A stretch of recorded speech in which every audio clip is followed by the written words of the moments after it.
देखिए, इस स्ट्रेटजी में आपको जो सेटिंग है, हर एक सेटिंग प्रॉपर होना चाहिए। दूसरी चीज़ है, इस स्ट्रेटजी में आपको रूल्स सही से फॉलो करना ज़रूरी है। और एक चीज़, जिस हिसाब से मैं स्टॉक्स को सिलेक्ट करने बोलूँगा, उस हिसाब से अगर आप स्टॉक सिलेक्ट करोगे, डेफिनेटली मैं आपको बताऊंगा। अगर आप सिर्फ ट्रेडिंग तो छोड़िए, अगर इस चीज़ को लेके आप इन्वेस्टिंग का थॉट्स भी रखते हैं, तो भी आप प्रॉफिटेबल रहेंगे। कैसे, हम लोग देखेंगे। वेलकम दोस्तों। आप जानते हैं कि मेरा कोई भी वीडियो पे या फिर किसी भी चीज़ पे मेरा स्क्रिप्ट नहीं रहता। जो मेरा एनालिसिस रहेगा वो ऑन द स्पॉट रहेगा।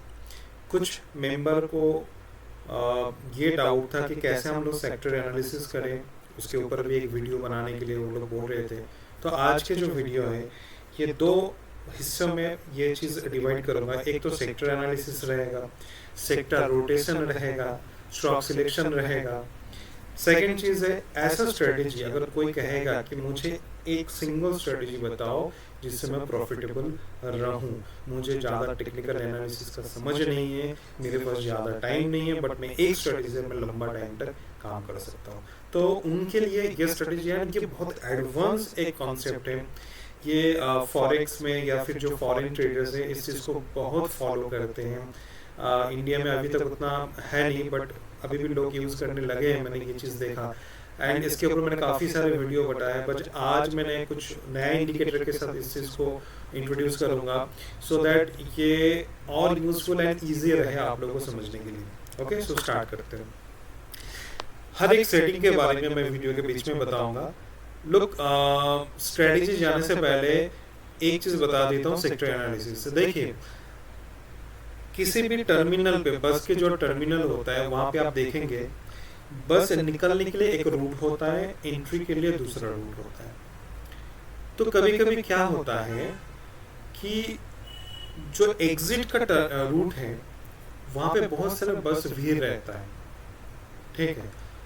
कुछ बसेस उल्टा, मतलब पीछे से टर्न लेके जहाँ से एंट्री करते हैं वहाँ से भी निकलते हैं, या फिर उस साइड जाते हैं फिर से वापस आ जाते हैं। ओके, तो होता क्या है, जब हमें पता है कि इतने सारे बसेस इधर से एग्जिट हो रहा है, तो मुझे वहाँ पे जगह खड़े होना चाहिए बस पकड़ने के लिए, ठीक है। भले वो आपके डायरेक्शन में हो या ना हो, बट बस जाने का, एग्जिट होने का रास्ता वही है। एक दो बस आपका उल्टा टर्न ले रहा है और आपको लग रहा है कि नहीं, जहाँ से एग्जिट हो रहा है, एंट्री हो रहा है, वहीं पे जाके एग्जिट होगा, फिर आप गलत हो। Okay, so like that stock selection का वही चीज़ है। जब मार्केट फॉल हो रहा है, हर एक सेक्टर गिर रहा है, हर एक स्टॉक्स नीचे जा रहा है, एक दो स्टॉक्स जब ब्रेकआउट दे रहे हैं, आप वहाँ पे मत जाइए, ठीक है। इस मार्केट को एक या दो स्टॉक्स या फिर एक या दो लोग ऊपर लेकर नहीं जा सकते जब तक ना सभी लोग, मैक्सिमम लोग 80%, 60%, 70% लोग मार्केट को ऊपर ले जाने के लिए रेडी ना हो, ठीक है। ये चीजें आपको समझना पड़ेगा। जिस चीज में सब लोग इन्वॉल्व है, जिस चीज में सब लोग फोर्स दे रहे हैं, उस डायरेक्शन पे आप जाओ, तभी आप प्रॉफिटेबल हो। आप क्वेश्चन आता है कि कैसे पता चलेगा कि हर एक इंडेक्स या फिर max to max index, max to max stocks मेरा बुलिश जोन पे जा रहा है या फिर बेयरिश जोन पे जा रहा है। ये आपको कोई भी चार्टिंग स्कैनर नहीं बताएगा, ना ही कोई इंडिकेटर बताएगा। इसके लिए आपको मेहनत करना पड़ेगा। कितना भी पेड सॉफ्टवेयर ले लो, उनमें भी प्रॉपर चीज नहीं आती है, ठीक है। ये चीज आपको आएगा जब आप खुद से एनालिसिस करोगे। मैं हर एक वीडियो में चिल्ला चिल्ला के एक ही चीज बोलता हूँ कि खुद से एनालिसिस करो, खुद से एनालिसिस करो। कुछ तो रीजन है, इस वजह से मैं बोल रहा हूँ। जितने भी बड़े लोग यूट्यूब में स्पीच देते हैं, जाके सुन लो, कोई भी स्कैनर की बात नहीं करते। सब लोग यही बोलते हैं कि खुद से एनालिसिस करो, हर रोज चार्ट देखो, तभी आप सक्सेसफुल बन पाओ। तभी जाके लोग वो 100 में से 5 लोग या 10 लोग जो भी कहते हैं, ठीक है। मैं आपको बोलूँगा 100 में से 10 लोग मत बनिए, ऐसे जोन पे रहिए। 80 के बाद भी जो लोग हैं वो लोग भी प्रॉफिटेबल है। हमें करोड़पति नहीं बनना है, हमें 100 में से 100 रिटर्न नहीं चाहिए, तो ऐसा कुछ चाहिए कि एंड ऑफ द ईयर जाके मेरे पास कुछ प्रॉफिट आए। ना हमें बैक वेंचर्स बनना है, ना हमें फ्रंट वेंचर्स बनना है, हम वो जो सेकंड थर्ड में बैठते थे वैसे हम लोग रहेंगे। चलिए स्टार्ट करते हैं। सबसे पहले सेक्टर एनालिसिस, मैंने इसके ऊपर एक वीडियो बनाया था, बट फिर भी मैं बता देता हूँ। जितने सारे इंडाइसेस है स्क्रीनशॉट ले लीजिए, जितने सारे इंडेक्स है, ये जो निफ्टी दिख रहा है, प्लस साइन दिख रहा है, यहाँ पे एक एक करके ऐड करो। CNX मीडिया, CNX इंफ्रा, जैसे CNX मीडिया करोगे यहाँ पे प्लस साइन आता है। चलो करके दिखाता हूँ। एक CNX जो निफ्टी है वही CNX है, मीडिया था आई थिंक। इंडेक्स में आ जाओ, इंडाइसिस में दिख रहा है CNX मीडिया, ऐड कर दो, ऐड हो गया, फाइन। इसी तरह से जितने सारे इंडेक्स है ऐड कर लो। ओके, अगर हम लोग 2024 जनवरी से देखें कौन सा इंडेक्स, कौन से इंडेक्सेस निफ्टी को बीट कर रहे हैं, हमें तो ये भी पता नहीं रहता है कि अपने को कितना कमाना है। 10%, 5%, कोई बोलेगा 1000 रुपए, कोई बोलेगा 10,000 रुपए, नहीं ऐसा नहीं होता है। आपको कंपेयर करना है। कोई लोग कहेगा कि बैंक का जो FD है उससे ज़्यादा मिल जाए तो मेरे लिए प्रॉफिट है, उसके लिए म्यूचुअल फंड काफ़ी है, आपको स्टॉक मार्केट में आने की ज़रूरत नहीं था। एक मोटा मोटा कैलकुलेशन हम लोग निफ्टी को बेंचमार्क करके आते हैं कि निफ्टी एक साल में जितना रिटर्न दे रहा है उससे ज़्यादा हमें मिल रहा है या नहीं मिल रहा है, वो मैटर करता है। तो ये जो लाइन दिख रहा है, देखिए यहाँ पे निफ्टी दिखेगा, लिटिल बिट में जूम कर देता हूँ।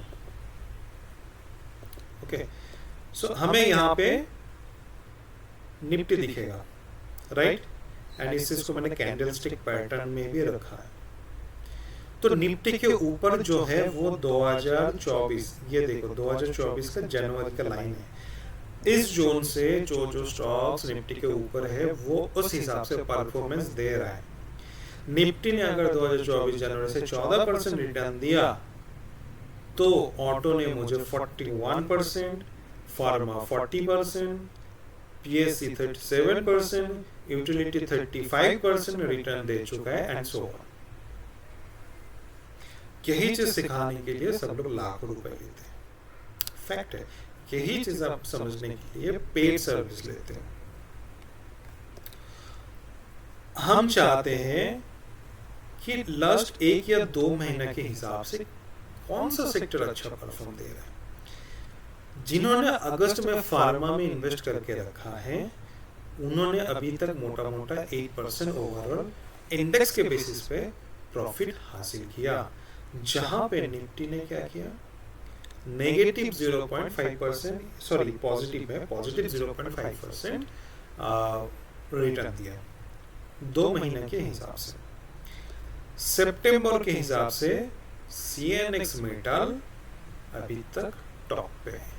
यही चीज मैं टेलीग्राम ग्रुप पे कंटिन्यू बोल रहा था, मेटल सेक्टर देखो, मेटल सेक्टर देखो। कुछ दिन पहले बोल रहा था फार्मा देखो, फार्मा देखो। रीजन क्या है मैं कहां से बताता हूं, समझ गए। अभी सेक्टर एनालिसिस में और कोई दिक्कत है नहीं है। अब क्या करना है, अभी क्या करना है, अभी सिंपल यहां पे आ जाओ। ऑलरेडी एक वॉच लिस्ट होना चाहिए। ये सारी चीज ब्रोकर टर्मिनल पे भी इजीली कर सकते हो, कोई बात नहीं, ठीक है।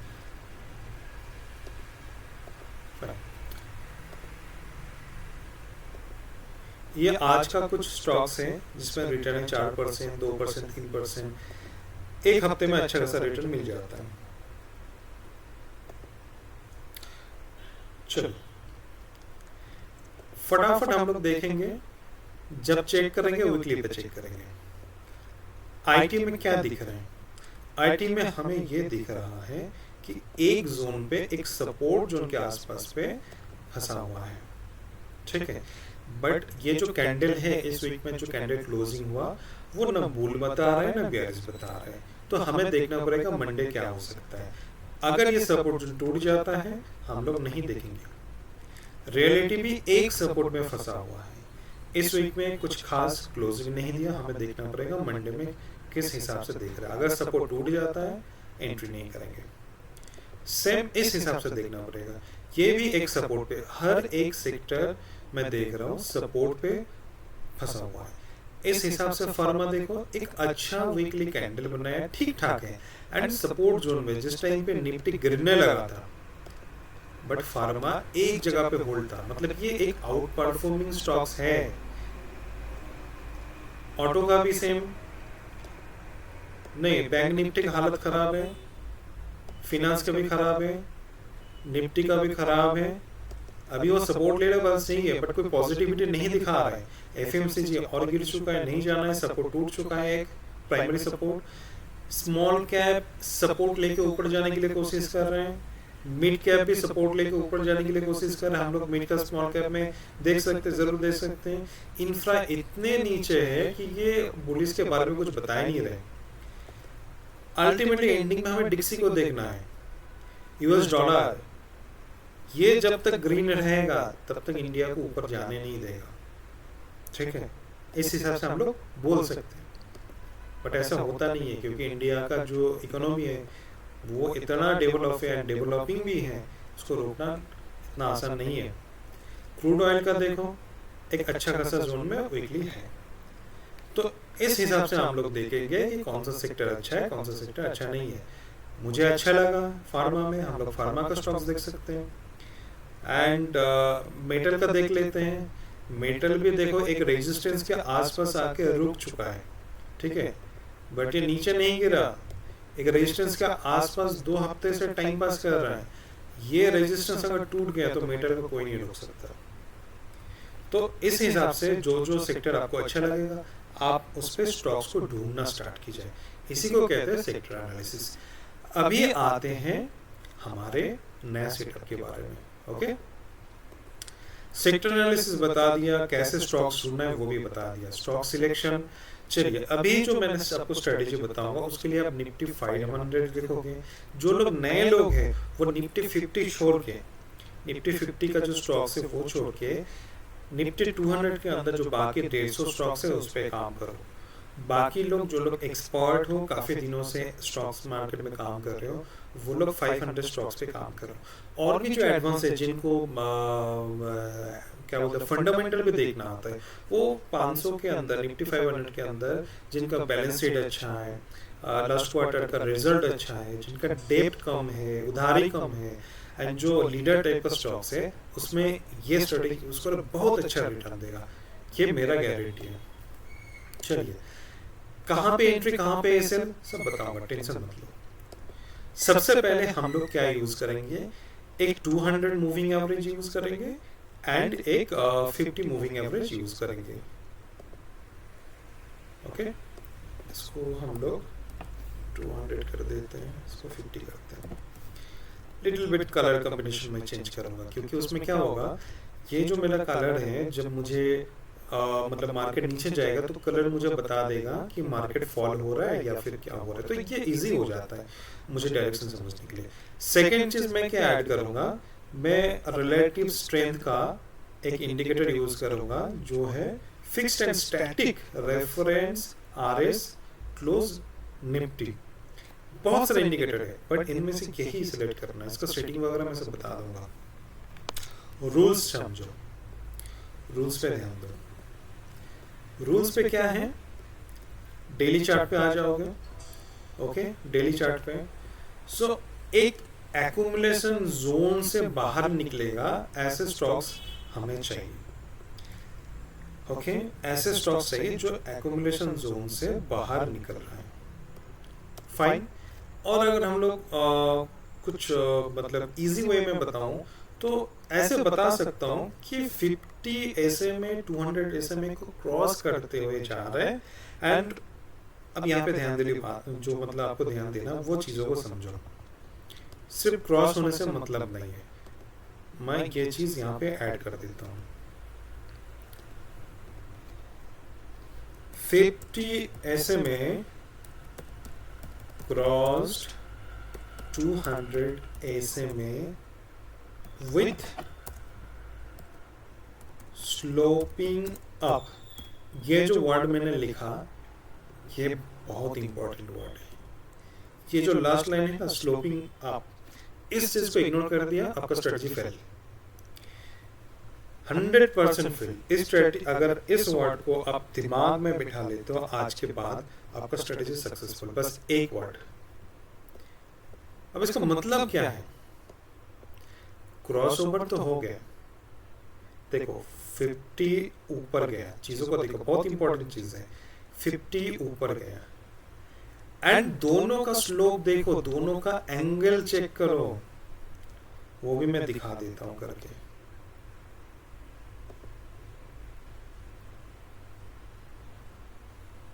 लाइन दिख रहा है, एक लाइन पे आ जाता है, हाँ लाइन को देखो, देख लीजिए आप लोग, क्या मूविंग एवरेज इस लाइन के साथ फ्लैट चल रहा है? नहीं। क्या मूविंग एवरेज ये जो लाइन है इस लाइन को ब्रेक करके नीचे आया? नहीं। तो फिर क्या है? ये जो लाइन दोनों क्रॉसओवर पे मैंने लंबा सा खींच के रखा, जो मैंने आपका कुछ 0 डिग्री कह सकते हैं, या फिर 180 कह सकते हैं, या फिर 360, जो भी है, ठीक है, उसके ऊपर आप होते हुए दोनों मूविंग एवरेज चल रहे हैं, इसी को कहते हैं sloping up. Moving average flat हो जाता है तो स्ट्रेटजी फेल। लोगों का ये कहना है कि आप कैसे समझे, आई थिंक अब समझ में आ गया आप लोगों को। सेकंड कंडीशन ये है कि मूविंग एवरेज तो आप हो गया, आप क्या चाहिए? आप भाई प्राइस को भी दोनों मूविंग एवरेज के ऊपर जाना चाहिए। वो कहाँ पे जा रहा है? इस जोन के आसपास। एंड यहाँ पे जो एक एक्यूमुलेशन जोन था, मैंने जो ऐड करके रखा, मैंने जो बॉक्स बना के रखा, बॉक्स को लंबा खींचता हूँ, इस बॉक्स के ऊपर प्राइस कहाँ से जाना स्टार्ट किया? जब देखो मूविंग एवरेज स्लोपिंग अप हो रहा है, उसके बाद ही प्राइस ऊपर जाना स्टार्ट किया, राइट? एंड ये जो बॉक्स का लास्ट रेजिस्टेंस था, जहां से मार्केट गिरा था, वहां से उसका चलना स्टार्ट हुआ था। एंड ये गिरावट कितना है? 18 से 20%। इतना तो चाहिए ही चाहिए। इतना गिरावट के बाद मूवमेंट आएगा ही आएगा। अब ये हो गया प्राइस के बाद। फिर इस इंडिकेटर का क्या काम है? हाँ, प्राइस चला गया, अब एक इंडिकेटर बताएगा कि अभी तक ये स्टॉक्स निफ्टी को बीट नहीं कर पा रहा था, निफ्टी को अभी तक इसने आउट परफॉर्म नहीं कर पा रहा था, अभी तक इसमें कोई भी बड़े लोगों का एंट्री नहीं था, अभी तक स्टॉक्स को ऊपर जाने के लिए किसी ने पुश नहीं किया था। अभी हमें जाना है जब ये जो दोनों लाइन दिख रहा है, ARS SRS, इस लाइन के ऊपर चला गया। कहां से गया? दोनों लाइन किस जगह से गया? इस जगह से। तो यहां से कंफर्मेशन होता है कि प्राइस अब जाने वाला है ऊपर। और एक चीज क्या है, VPA एनालिसिस कभी नहीं भूलना। ये जो जोन है, इस जोन में देखो ग्रीन कैंडल बड़ी बड़ी वॉल्यूम के साथ बन रहा है, ग्रीन कैंडल बड़ी बड़ी बनते जा रहा है। उसके कंपैरिजन में अगर हम लोग रेड कैंडल देखें तो छोटा छोटा बन रहा है, मतलब सप्लाई खत्म, सप्लाई का टाइम खत्म हो गया। ग्रीन कैंडल का साइज, मतलब वॉल्यूम का साइज देखो, ग्रीन कैंडल के कंपैरिजन में जो रेड कैंडल ने वॉल्यूम बनाया उसका डायरेक्शन देखो। तो मतलब ये जो जोन है अभी बायर्स के कब्जे में आ चुका है। समझ में आ गया? एंड ये जो डबल क्रॉस हुआ, एंड यहाँ पे आपको कोई भी सपोर्ट एंड रेजिस्टेंस के बेसिस पे, या फिर कप एंड हैंडल के बेसिस पे, या फिर डार्वर्स बॉक्स के बेसिस पे, या फिर सिंपल ब्रेकआउट के बेसिस पे आप कहीं पर भी एंट्री कर लो। एग्जिट कहाँ करना है? अगर आप नए लोग हो, अगर आप इस मार्केट में नए आप इस चीज को सीख रहे हो, तो आप 15 से 20% में एग्जिट करो, 15 से 20% में एग्जिट करो, कम नहीं बोल रहा हूँ, 15 to 20% में एग्जिट करो। अगर आपके पास लंबा होल्ड करने के लिए इमोशन का कंट्रोल कर सकते हो, तो ये जो SRS एंड CRS लाइन, जब तक इस लाइन को ब्रेक करके नीचे नहीं आता तब तक आप होल्ड करो, ठीक है। तो अगर आप 10 से 15% अगर एक्सपेक्ट करते हो तो इतने में ही आपके पास आ जाता है। और अगर आप लंबे प्लेयर आप चाहते हो कि इसको मैं 1-1.5 साल तक भी होल्ड कर सकता हूँ, 5 साल, जब तक ना मुझे एग्जिट देगा तब तक मैं होल्ड कर सकता हूँ, फिर तो भाई आप मल्टी बैगर को आप मतलब इजीली आप पकड़ पाओगे। कि अभी भी आपको एग्जिट नहीं दिया और ये अभी देगा भी नहीं। इसने ये जो बॉटम बनाया, इस बॉटम में इसको आने के लिए बहुत मेहनत करना पड़ेगा, ठीक है। मेरे पास कुछ फंडामेंटली अच्छे स्टॉक्स है, उस पर ट्राई करते हैं। कुछ उठा लेता हूँ, चलो इसको देखते हैं, क्योंकि इसने आज अच्छा खासा मूवमेंट भी दिया, मैंने ग्रुप में अपडेट भी किया था। सो इनका कुछ इस जगह के आसपास एंट्री होता है। चलो इतना पीछे नहीं जाते हैं, हम लोग रिसेंट देखते हैं।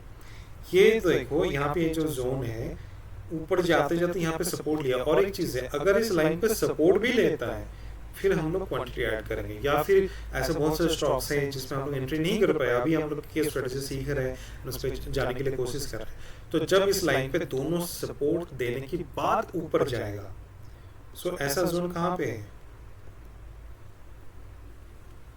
इसको जूम करने की कोशिश कर रहा हूँ मैं। तो कुछ इस जगह पे, इस जगह के आसपास हमारे लिए एक सपोर्ट जोन बना के SRS CRS ऊपर गया, एंड एक little bit accumulation zone type का कह सकते हैं कि एक फॉल के बाद इसने ब्रेकआउट दिया। इसके बाद हम लोग क्या करेंगे, या फिर यहाँ पे एंट्री करेंगे, नहीं तो रिटेस्ट पे एंट्री करेंगे, नहीं तो इसका जो ब्रेकआउट जोन है वहां पे आपको मिल जाएगा, आपको मिलते रहेगा। इस स्ट्रेटजी में आपको बहुत बड़ी एंट्री करने के लिए टाइम मिलेगा। नए लोग क्या करेंगे, फॉर एग्जांपल यहाँ पे एंट्री किया 20%, 15 से 20%, चलो 15 से 20%, 15 से 20%, क्योंकि मुझे पता है स्टार्टिंग में जो फॉल देख के ना होता है, मेरे साथ भी होता है, मैं जानता हूं। अब यहाँ पे एग्जिट, दोनों में से कोई भी अगर नीचे आ जाएगा तो हम लोग एग्जिट कर जाएंगे। एग्जिट का रूल्स यही है, दोनों में से अगर एक भी नीचे आ जाएगा हम लोग एग्जिट करेंगे, बट बाइंग के टाइम पे दोनों को लाइन के ऊपर होना चाहिए, ठीक है। तो कुछ इस जगह के आसपास हमारा एग्जिट होता है, ओके। तो इसका क्लोजिंग आई थिंक इस कैंडल के आसपास है 60%, कोई भी ले लो। चलो OFSS में देखते हैं। एंट्री, लेटेस्ट जो एंट्री है इस जगह के आसपास है, ठीक है। आपको ऑलरेडी दिख रहा है कि एक एक्यूमुलेशन जोन के बाद इसका एंट्री आ रहा है। चलो हमने यहाँ पे एंट्री किया, हमें तो पता नहीं था, हमने बहुत लेट पे हमने एंट्री कर दिया, ठीक है। ऑलरेडी इस पे मेरा ट्रेड लिया हुआ है, इसलिए मार्किंग है ऑलरेडी, ओके। एंड नीचे अभी तक नीचे गया नहीं। सो आज के डेट में 15% मतलब इसके आसपास हो जाएगा, 15-20%, चलो 20% यहाँ पे है। एंड इसको अगर आप कंटिन्यू करते रहोगे 79%। आपके पास पेशेंस होना चाहिए इस स्टॉक्स को होल्ड करने के लिए। इस पेशेंस को मैं सिखा नहीं सकता, आपको स्ट्रेटजी बता सकता हूँ, आपको एंट्री एग्जिट बता सकता हूँ, बट जो पेशेंस चाहिए, जो मतलब एक इमोशन का कंट्रोल करने के लिए जो कुछ भी ताकत चाहिए, वो YouTube वीडियो में नहीं आता है। इसके लिए आपको किसी का गाइडेंस लेना पड़ेगा, या फिर आप खुद पे कंट्रोल करो, या फिर अपने फैमिली मेंबर को बताओ कि मुझे ये चीज कंट्रोल करना सिखाओ, ओके। चलो परसिस्टेंट पे देखते हैं। मैं रैंडम देख रहा हूँ, मैं पहले ही बोला कि मेरे पास कोई स्क्रिप्ट नहीं है। फॉर एग्जाम्पल यहाँ पे मेरा स्टार्ट हुआ था एंड यहाँ पे मेरा एग्जिट हुआ था, ओके। ऐसा नहीं कि हर एक स्टॉक्स ऊपर लेके जाएगा, एग्जिट देगा आपको, ऐसा नहीं कि एग्जिट नहीं देगा। दोनों में से कोई भी अगर एग्जिट दे रहा है आप निकल जाओ। फॉर एग्जाम्पल मैंने बहुत ऊपर आके ले लिया, हो सकता है लोगों से गलती होता है, लोगों को इतना टेक्निकल नहीं पता। 20% के आसपास कुछ इस जगह पे होता है, अगर आप इस हिसाब से एग्जिट भी लेते हो फिर भी आपके पास 16% आपके पास रिटर्न है। कुछ स्टॉक्स ऐसा है कि आपको इतना कम दे सकता है, हालांकि इसने कम नहीं दिया, बट मैंने रूल्स को फॉलो किया। एक स्टॉक्स अगर आपको दे रहा है, आई थिंक यहाँ पे स्प्लिट हुआ था, इसके वजह से शायद ये कहानी है। हाँ, स्प्लिट की वजह से ये चीज़ है, नहीं तो नहीं है। सो इस पे हमें लगता नहीं कि बैक टेस्ट करने की कोई ज़रूरत है। एंड और एक चीज़ है, ये चीज़ रिपेंड नहीं होता है, ठीक है, इतना याद रखना है। ये रिपेंड वाला ऑप्शन नहीं है इसमें, इसमें डेटा नहीं है, इसमें आई थिंक इस जगह के आसपास डेटा है या फिर इस जगह के आसपास डेटा है। तो अगर हम लोग देखें एक्यूमुलेशन जोन इस जोन के आसपास है एंड यहाँ से स्टार्ट हो रहा है लिटिल बिट स्लोपिंग, बट देखो स्लोपिंग डाउन ट्रेंड की तरफ है, स्लोपिंग भी देखना है, ठीक है। यहाँ पे अगर हम लोग नोटिस करेंगे, चलिए देख लेते हैं, क्रॉसओवर, ये देखो ये पूरा डाउन साइड में है, राइट। अगर हम लोग इसको बराबर अगर हम लोग खींचेंगे, सही से नहीं बन रहा है, ठीक है। ये देखो स्लोपिंग नीचे की तरफ आते आ रहे हैं, ये भी ऊपर जाकर नीचे की तरफ आने लगे, मतलब ये फ्लैट है, हमें दिख रहा है, तो इसको इग्नोर करो। इसको कहते हैं स्लोपिंग, ये जो दिख रहा है इसको कहते हैं स्लोपिंग। लाइक अगर हम लोग यहाँ पे अगर एंट्री करते हैं, ठीक है, कभी कभी क्रॉसओवर नहीं होगा, बट बहुत नज़दीक होना चाहिए, ऐसा नहीं कि 20 और 50 के बीच में ह्यूज डिफरेंस, ऐसा नहीं, नज़दीक है फिर भी चलता है। सो अगर हम लोग इस जोन के आसपास यहाँ पे भी अगर ट्रेड करते हैं, तो ये लगभग 25% ऑलरेडी दे चुका है, या फिर 11% पे अभी भी ट्रेड करे, एग्जिट नहीं दिया। इनका देखते हैं, कुछ इस जोन के आसपास इनका ट्रेड स्टार्ट हुआ, ऑलरेडी क्रॉसओवर हो चुका था, उतना पुराना मैं नहीं जा रहा हूँ, तो यहाँ से यहाँ तक बस आप दिखाओ कि एक भी लॉस है। देखो लॉस होना ज़रूरी है, अभी तक मिला नहीं लॉस, बट बहुत रेयर, मैं तो बोलूँगा कि बहुत रेयर। इन्वेस्टिंग के लिए यही स्ट्रेटजी मैं यूज़ करता हूँ। चलो यहाँ तक मैं ले लेता हूँ, यहाँ पे एग्जिट है, ओके, एग्जिट इस कैंडल पे। सो 270%, कहीं भी मैं देखो मैं रैंडम उठा रहा हूँ। सो इस जगह से अगर मैं उठाता हूँ, जो रूल्स बोलो बस रूल्स को फॉलो करो। 50 एंड 200 इसे में रैंडम मैं सोच रहा हूँ कि इस ब्रेकआउट से ले रहा हूँ, एंड इसका एग्जिट, इस कैंडल का एग्जिट कुछ इस जगह के आसपास होगा, 26%। तो आप देखो आपको किस हिसाब से प्रॉफिट मिलते जा रहे हैं, आप बस वो देखो, बस आपके पास होल्ड करने का क्षमता होना चाहिए, वो चीज़ तो मैं नहीं सिखा सकता, ठीक है। उसके लिए बहुत डेडिकेशन चाहिए, बहुत पेशेंस चाहिए, हद से ज़्यादा पेशेंस चाहिए, उसके लिए बहुत पापड़ बेलना पड़ता है। सही में ट्रेडिंग इतना ईजी नहीं है, अगर आप वो ऑप्शन वाला काम करते रहोगे तो वो बात अलग है। सो आई थिंक आप लोगों को समझ में आ गया किस हिसाब से करना है। अभी इंडिकेटर की बात करते हैं, इसको अच्छी तरह से स्क्रीनशॉट ले लीजिए, ओके। फिक्स्ड रेफरेंस और रिलेटिव स्ट्रेंथ, सेटिंग में जाइए, सेटिंग में यहाँ पे आई डोंट नो क्या रहेगा, आप यहाँ पे सिंपल निफ्टी सिलेक्ट कर लीजिए, डेट जो है एज इट इज रखिए, एंड हर हफ्ते में एक बार चेक कर लेना, या फिर इस इंडिकेटर को एक बार अपने तरफ से रिफ्रेश कर लेना, और कुछ भी छेड़खानी मत करिए, ओके। बस इतना ही है और कुछ नहीं चाहिए, बाकी जो है एज इट इज इंडिकेटर आपको बता देगा। 250 स्लोपिंग ऑफ होना चाहिए, एक एक्यूमुलेशन जोन के बाद ब्रेकआउट होना चाहिए, मेरा हर एक पॉइंट का वैल्यू है, नहीं तो आपका ये जो स्ट्रेटजी है फेल करेगा। हर एक पॉइंट का वैल्यू है यहाँ पे, ये सारी चीज़ आपको देखना है। वॉल्यूम एनालिसिस भी आपको अच्छी तरह से करना है, देखना है कि जब एक्यूमुलेशन जोन खत्म हो रहा है उस टाइम पे उसका वॉल्यूम कम होना चाहिए, रेड वॉल्यूम कम होना चाहिए, सप्लाई खत्म होना चाहिए, सॉरी हाँ सप्लाई खत्म होना चाहिए, बट डिमांड आना चाहिए मार्केट में, क्योंकि बिना डिमांड का जब तक डिमांड नहीं आएगा तब तो मार्केट ऊपर कौन लेके जाएगा, ठीक है। सो ये चीज़ें आप फॉलो कीजिए, कंटिन्यू कीजिए, आशा करते हैं आपको ये फ़ायदेमंद रहेगा। तो आज के लिए इतना ही।